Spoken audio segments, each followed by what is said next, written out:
अस्सलाम वालेकुम नाजरीन, उम्मीद है अल्लाह ताला के ख़ास फज़ल करम के साथ आप सब ठीक होंगे। अगर आप मेरे YouTube चैनल पे न्यू हैं तो आप मेरे चैनल को सब्सक्राइब करें, मेरी वीडियोस को लाइक करें और अपने दोस्तों से शेयर करें। Learn native Malay language through Urdu Hindi भाषा मिलायू। आज हम डेली लाइफ्स के वर्ड्स जो हमारी रोज़मर्रा ज़िंदगी में वर्ड्स इस्तेमाल होते हैं उनके बारे में बात करेंगे। चूची मुँह का, चेहरा धोने को कहते हैं। अगर चूची कहते हैं धोने को, मुँह का चेहरे को। टांगन कहते हैं हाथ को, जारी कहते हैं उंगली को। तो सीकू कोहनी को कहते हैं, कोहनी को सीकू कहते हैं। कंधे को बाहू कहते हैं। और मंडी यानी कि नहाने को कहते हैं या फिर शावर लेने को कहते हैं मंडी। रासा कहते हैं जायके को और रासा कहते हैं महसूस करने को। तो एक भाई ने मुझसे कल पूछा था कि रासा का जो मायने होता है वो टेस्ट का होता है, यानी कि चखना या जायके को कहते हैं। तो उनके लिए मैं ये क्लियर कर दूं कि जो रासा है वो जायके वाला जो है यानी कि टेस्ट वाला, उसके जो लास्ट में के लगता है लिखने में, लेकिन बोलने में ये दोनों वर्ड सेम हैं। रासा और रासा ये दोनों सेम हैं, लेकिन इनकी जब लिखने में आता है तो के आता है जायके के साथ और महसूस करने के वाले के साथ नहीं आता। तो इसमें यही डिफरेंस है। अगर आप मतलब ये बात के हवाले से पता चल जाता है। अगर आप खाने की बात कर रहे हैं तो ये बात सुनने वाला आपकी बात समझ जाएगा। और अगर आप दर्द की बात करें, यानी कि अगर आपको खुशी महसूस हो रही है या आपको दर्द महसूस हो रहा है, या आप जब बात कर रहे होंगे आपके जुमले से, आपके जुमले के लिहाज से अगला बंदा समझ जाएगा। और ते रासा, आप देखें इसी रासा के साथ उन्होंने लगा दिया से पहले लगा दिया है TE, ते रासा, यानी कि इसका फिर मतलब बनते थोड़ा सा डिफरेंट हो गया है, यानी कि महसूस किया या महसूस करना। तो इसका इतना ही है डिफरेंस। तो इसमें कंफ्यूज होने की कोई बात नहीं, क्योंकि जब आप जुमले में इस्तेमाल करते हैं ना तो समझ आ जाती है इंसान को, अगले बंदे को आ जाती है। तो जैसे अगर आप रासा को जुमले में इस्तेमाल करें, साया रासा मांगा इनी, यानी कि मैंने इस आम को चखा। और अगर आपको दर्द महसूस हो रही है तो आप ये कह सकते हैं साया रासा साकित, यानी कि मुझे दर्द महसूस हो रही है। और आगे आ जाते हैं। और इसी वाले से मैं आपको बताती हूँ, अगर मज़ेदार आपने किसी खाना खा रहे हैं और आपको मज़े का लगा तो आप कह सकते हैं इनी मकनन सिदप, ये खाना मज़ेदार है। तो सिदप का मतलब होता है मज़ेदार। और सेरोनो का मतलब होता है मज़ा, यानी अगर आप किसी के साथ जा रहे हैं तो आप उसको कह सकते हैं साया सेरोनो समा आवा, यानी कि मुझे आपके साथ बहुत मज़ा आता है। तो यानी आप उसकी कंपनी एंजॉय करते हैं तो आप उसे ये कह सकते हैं कि साया सेरोनो समा आवा।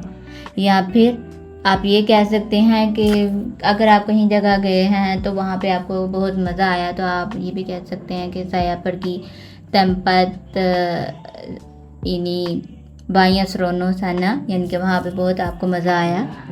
तो सेनांग जो होता है उसका मायने होता है खुशी या खुश। सेनांग अगर आप इसे जुमले में इस्तेमाल करें, जैसे मैं आज बहुत खुश हूँ, तो इसका ऐसे इस्तेमाल करेंगे साया सेनांग हरीनी, या फिर साया बाइया सेनांग हरीनी, मैं आज बहुत खुश हूँ। साया मैं, बाइया बहुत, सेनांग खुश, हरीनी आज। सडी का मतलब होता है गमगीन या उदास। साया बाइया सडी, आज मैं बहुत उदास हूँ। या फिर साया बाइया सडी, मैं बहुत उदास हूँ। साया मैं, बाइया बहुत, सडी उदास। साया बाइया सडी हरीनी, मैं बहुत उदास हूँ। तो पस्ती का मतलब होता है यकीनन, यानी कि अगर इसकी मिसाल दी जाए, जैसे पस्तिकन साया बुआत करजाइनी, यानी कि मैं यकीनन ये काम कर लूँगा या करूँगा। तो सिंपन महफूज करने को कहते हैं, या महफूज करें, या फिर एक और भी तर्जुमा होता है इसका रखना, सिंपन रखना। तो अगर आपको कोई कहे कि इन्हीं बारंग सिंपन साना, ये सामान वहाँ पर रखो, तो आप कह सकते हैं साया सुडा सिंपन साना, मैंने पहले ही वहाँ पर रख दिया है। यानी कि साया सुडा सिंपन साना, मैंने वहाँ रख दिया है। तो चोरी जो होता है वर्ड, वो उर्दू में चोरी है, और जो मलय में ये लोग चोरी बोलते हैं चोरी करने को। तो बस थोड़ा सा डिफरेंट है, ये उर्दू जैसा ही है लेकिन थोड़ा सा डिफरेंट है बोलने का डिफरेंट है। चोरी, ये लोग इसको चोरी करके बोलते हैं। और फिकिरकन, इसका मायने है इसके बारे में सोचें।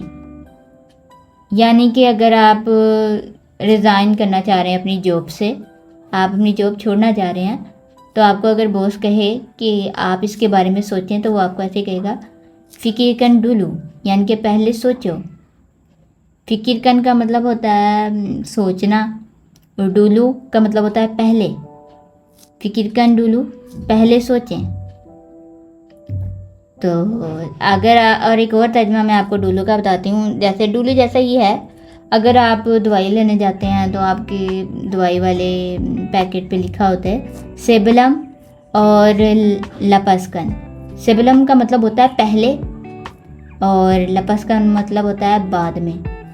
जो सेबलम का मतलब होता है, यानी कि अगर आपने दवाई आप किस टाइम खाएं, यानी कि सेबलम मकनन, यानी कि खाने से पहले। लपस्तु या लपस्कन, इसका मतलब होता है बाद में। आप ये भी जुमले में ये भी इस्तेमाल कर सकते हैं कि लपस और सेबलम या बलुम भी इस्तेमाल कर सकते हैं। ये आप पर है, ये जब बात करने में इस्तेमाल करना है, उसे कैसे इस्तेमाल करना है, ये आप जब बोलते हैं ना, तो ये बोलने में खुद ही आप फिर एक दफ़ा जब आपको बोलना शुरू कर देते हैं ना, बातचीत करना शुरू कर देते हैं, तो आपको ये बेहतर हो जाएगा आपका।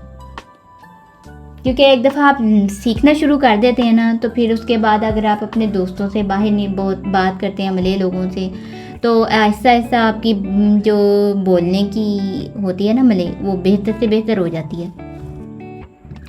अगर आपने कोई चीज़ किसी से मांगनी है, तो आप मिन्ता का वर्ड यूज़ कर सकते हैं। साया नाम मिन्ता इनी, मैं ये मांगना चाहता हूँ, या जो भी चीज़ आपने मांगनी हो, तो इसके लिए आप मिन्ता का वर्ड यूज़ कर सकते हैं।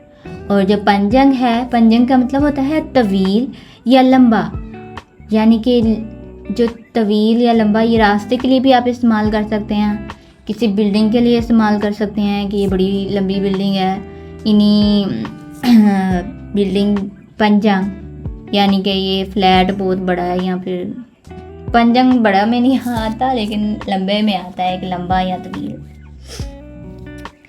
तो कच्ची जो होता है, कच्ची का मतलब होता है छोटा। तो इसको आप कैसे भी यूज़ कर सकते हैं, जैसे इन्हीं और रंग कच्ची, ये छोटा आदमी है, और ऐसे ही आप जुमलों में इस्तेमाल कर सकते हैं इसको। और जो वजह और जो है, उसको कहते हैं ये लोग सबब। वजह या रीज़न, या फिर हमारे उर्दू में भी सेम ही है, जैसे हम उर्दू में सबब कह सकते हैं, सबब और वजह हमारा उर्दू में सेम ही है इनका मायने। तो ये लोग सबब को उस तरह नहीं बोलते जैसे हम उर्दू में बोलते हैं, तो ये लोग बोलते हैं sebab तो साया साकित, क्योंकि मुझे दर्द था। इसका ये भी हो सकता है क्योंकि भी इस्तेमाल कर सकते हैं हम लोग, क्योंकि वजह आप बता रहे हैं ना कि मुझे ये वजह थी जिसकी वजह से मैं नहीं आ सका, यहाँ कोई काम नहीं कर सका। सबब तो साया साकित, सबब तो क्योंकि या फिर वजह, साया मुझे, साकित दर्द, क्योंकि मुझे दर्द था इसलिए। तो ये वजह के लिए इस्तेमाल होगा। और जीका और कलो, ये दो सेम वर्ड हैं, और सेम वर्ड नहीं, सॉरी, इनका मायने सेम है। जीका और कलो का मायने सेम है, और ये आप जैसे मर्ज़ी इस्तेमाल कर सकते हैं जुमलों में, चाहे शुरू में करें चाहे दरमियान में करें। जीका का मतलब होता है अगर, और कन्नल और ताहू इन दोनों का मायने भी सेम है, जानना या जानते हैं। तो कन्नल का मतलब भी जानना है और ताहू का मतलब भी जानना है। तो ताहू का जो एच है ना, वो यहाँ पे साइलेंट बोलते हैं, यहाँ पे ताऊ बोलते हैं, ताहू नहीं बोलते। मैं आप लोकल लोगों के साथ बात करेंगे, वो आपको ताऊ कहेंगे, बस आपको कहेंगे यू ताऊ का, यू ताऊ का। ता का मतलब होता है नहीं, ता लगाते हैं साथ, ता ताऊ हो गए। तो ये एच नहीं बोलते।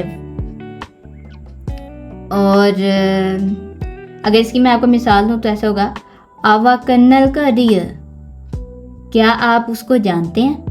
आवा आप या फिर तुम, कन्नल जानना या जानते हैं, क को, डियर उस।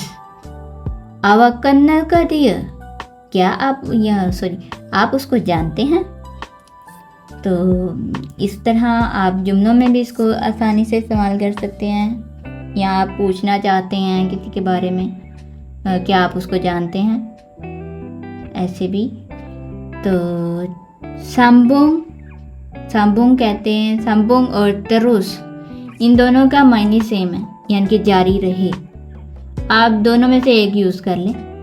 और तरुस का मतलब होता है जारी रहे, और सांबोंग का भी यही है। तो तरुस के साथ अगर कान लग जाए तो भी यानी कि जारी ही रहेगा इसका तर्जमा। और बर संबंग, अब देखिए संबंग से पहले बर लग गया तो थोड़ा सा तर्जमा चेंज हुआ है कि जारी रखना या जारी रखिए। तो इसका बर संबंग का फिर जारी रखा या जारी रखने ही होगा। तो आप जुमलों में इसको ऐसे, ये अगर जारी के तर्जमे में आ रहा है तो आप इसे इस्तेमाल कर सकते हैं। तारे का मतलब होता है खींचना। और तारे मेजा इनी, इसकी मिसाल मैं आपको देती हूँ। तारे मेजा इनी, इस मेज़ को खींचो। तारे खींचना, मेजा मेज़, इनी ये या फिर इस। तारे मेजा इनी, इस मेज़ को खींचो। आज की हमारी वीडियो में इतना ही। मिलते हैं अपनी नेक्स्ट वीडियो में, तब तक के लिए अल्लाह हाफिज़।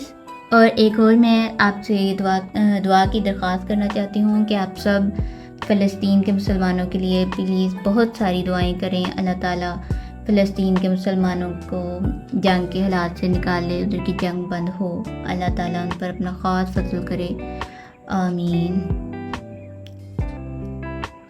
और तमाम मुल्क जंग की तरफ से निकले, जंग बंदी के लिए तमाम मुसलमान इकट्ठे हो जाएं, आमीन।